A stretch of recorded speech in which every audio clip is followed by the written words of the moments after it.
Let's try to solve another Leetcode problem. 1702, maximum binary string after chains. So we are giving a binary string, but we want to get the maximum binary string after chains. So we're going to have two operations to change the string. So the first operation is that if we find two zeros, so we're going to turn those two zeros to 1 0, so it becomes bigger. If we find two zeros, we're going to turn those two zeros to 1 0. Definitely it is bigger. So this is a greedy way, because no matter from where, if we find two zeros, definitely we want to turn it to 1 0. So if we only have two numbers like 0 0, definitely we're going to turn it to 1 0. So this is going to be the biggest number, biggest binary string.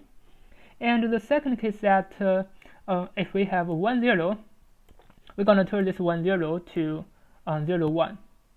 As you can see, it makes the number becomes smaller. This is not the greedy way. Yeah, if we are giving 1 0 after that, so it's gonna become 0 1. This is not good, but currently it is not good. But in the long run, it can become good. Why? So for example, we have 1 0, and here we have another 0. So normally you think this is 1 0. If we turn it to 0 1, it's gonna become 0 1, and here is still 0. This is not good. We make the string become smaller. But in the long run, it's gonna become bigger. Why? Because if we have two zeros, those two zeros, it's gonna become 1 0. So it's gonna become 1 0 1. Yeah. So this is why no matter which way, definitely we want to make the string bigger. But definitely both of them are gonna work. Even though one of them didn't work, but when we combine them together, definitely it's gonna work. Now let's just check a random string. Maybe we have some ones, and we don't know how many ones. And after that, there are gonna be some zeros, and we don't know how many of them. Do we need to change those those ones? Maybe there's 2 or 3 or 5 ones at the beginning. Do we need to change that? We don't need to change that, because no matter how we change that, it can never make those ones. It can never make the binary strings bigger, because it will already be 1 1 1. So according to the greedy idea, if we find a 1 0, do we need to change those 1 0, this 1 0 to 0 1? We don't need to do that, because this is smaller. And here is another 1 0, so we're gonna turn it to 0 1. As you can see that we already make it smaller, but after that, definitely we can make it bigger, because this is 0 0, so we're gonna turn it to 1.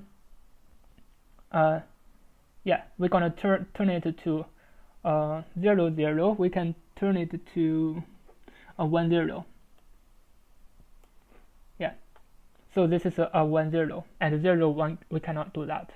But as you can see that, definitely no matter how we change that, definitely after that, for those 3 ones, we can never make it bigger, because it has already been the biggest. So this is the first intuition we can find.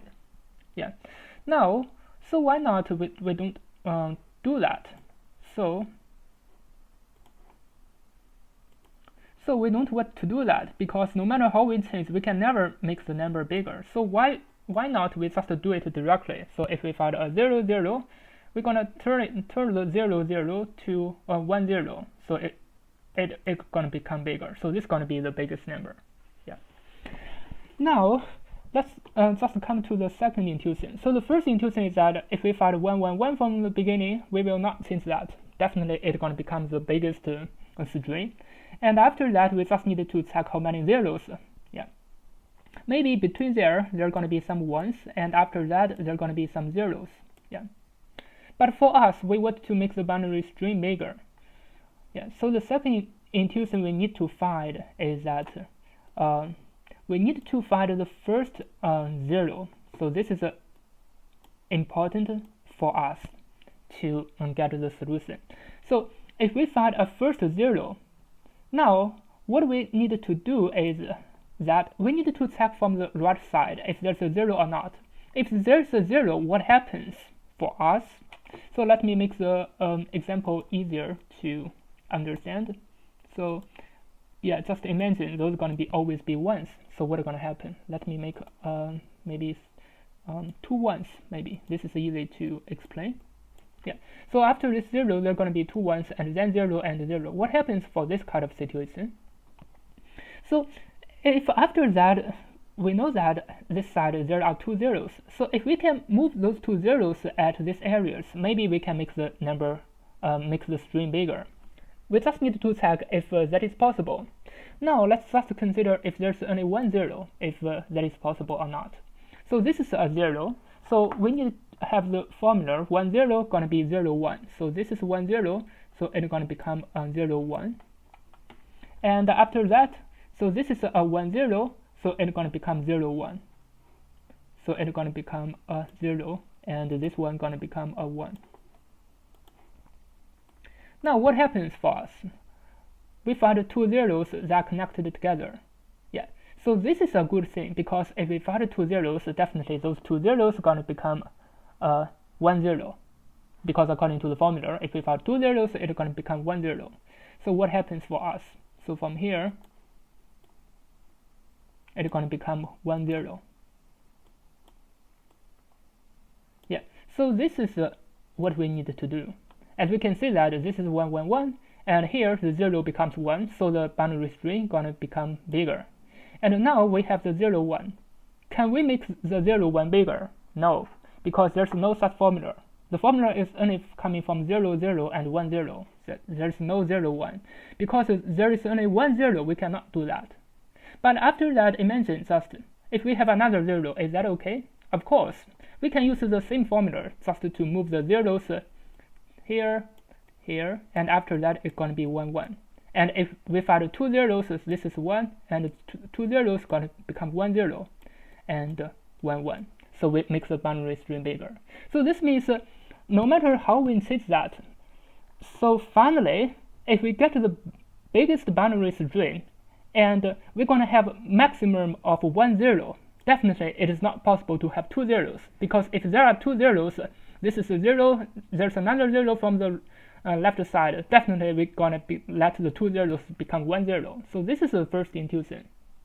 Yeah. Now, the problem should be easier for us. So the final pattern, it seems it's going to be like some ones at this area, they're going to be ones, and in between they're going to be 1 0, and after that there may be some ones. So this is going to be the final answer. It means a several number of ones and only 1 0, and with several number of ones. Yeah. So now let's start to check with this kind of string. Yeah. So let's start to check this one first. Now we can get some formula from it. So now we have this kind of string 1 1 1 0 and 1 1 0. We need to first find where is my first 0. So it's going to be at this position. So for example, I equal to 0 1 2 3. So I equal to 3 at index 3. It means before this 0, definitely there are going to be 3 ones. So we're going to get the final result. It's going to be 3 ones. This is going to be a string, and then we're going to plus. Now we need to check after this 0, how many zeros? How many zeros in total? 1, 2, and minus, there are 2 zeros. But if there are 2 zeros, definitely we can let the 2 zeros become 1 0. If there are 3 zeros, definitely we can let 3 zeros become 1 1 0. So this is what we can do according to the formula. Yeah, now we have 2 zeros. This means we can turn it to a 1. So we're going to plus a 1. It means 2 minus 1 times 1, it's going to be 1, and then in between we're going to plus a 0. And finally, we just need to check how many ones left behind. So it's going to be length of the string 1 2 3 4 5 6 7. It's going to be 7 minus how many ones? 4. So there are 4 ones. And how many zeros? 5. So 7 minus 5 is going to be 2. So it's going to be plus a 1 1. So this is going to be the final answer. You know, everything is just about mathematics, and everything is about grading. So I don't think this is an easy problem. Definitely this is going to be a hard problem. And there's no patterns about it. We have to check that according to the 2 formulas. If we are lucky, maybe we can find it. If we are not lucky, maybe we cannot solve it. So even we cannot solve it, I don't think I don't think that should be a problem. We just need to learn from it. and basically this is a difficult problem. Now let's try to code it up from here. So first of all, I'm going to use this S to represent the boundary string, and I need to find the first 0. So I'm going to use index I to find the first 0. So I'm going to use the s.find with the string 0. Now I'm going to use a counter. I want to count how many zeros. So s.count with zeros.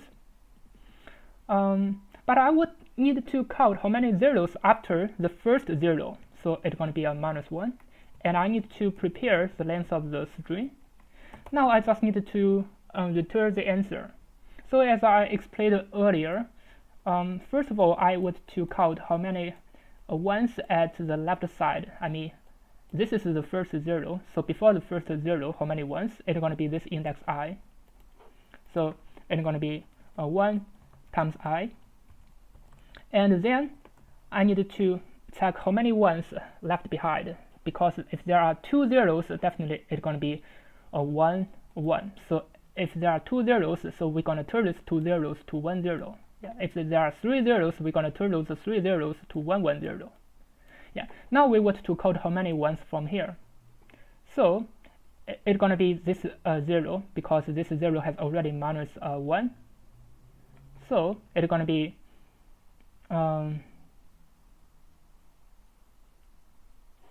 it's going to be 0 times 1.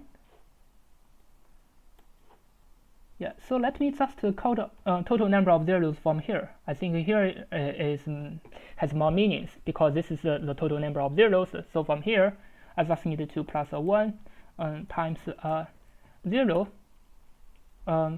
minus 1. Yeah, because if I have 3 zeros, what I left behind is 2 ones with 1 0. So this is what I turned. And finally, I just need to calculate what left behind, how many ones what left behind. So it's going to be n minus how many zeros. So this 0 is about 0 minus 1. Here is another 1, so this is the total number of 0 from here. And we need to minus how many ones from here. Yeah. So we need to minus I. So this is going to be the formula. But we need to consider one special case. So the special case is if there's no zeros. So what's going to happen if there's no zeros? So this means for this I, s.find 0 going to be a -1. If we get a -1 because there's going to be no zeros, so that's basically we don't need to do anything. We just need to return the string s. So from here, we need to check this I. If I equal to -1, this means there's no zeros, so we're going to return the string s. Now let me just run it and submit it to check if it works. Now as you can see, it works and it's pretty fast, and the time complexity going to be O(n), and the n going to be 10 to the power 5, and this is going to be a difficult problem. I mean, even though we only gave 2 formulas, but if we cannot find the pattern, definitely we cannot solve the problem. And essentially this is going to be a greedy problem, and greedy problem is going to always be hard. So we have to practice. Thank you for watching. See you next time.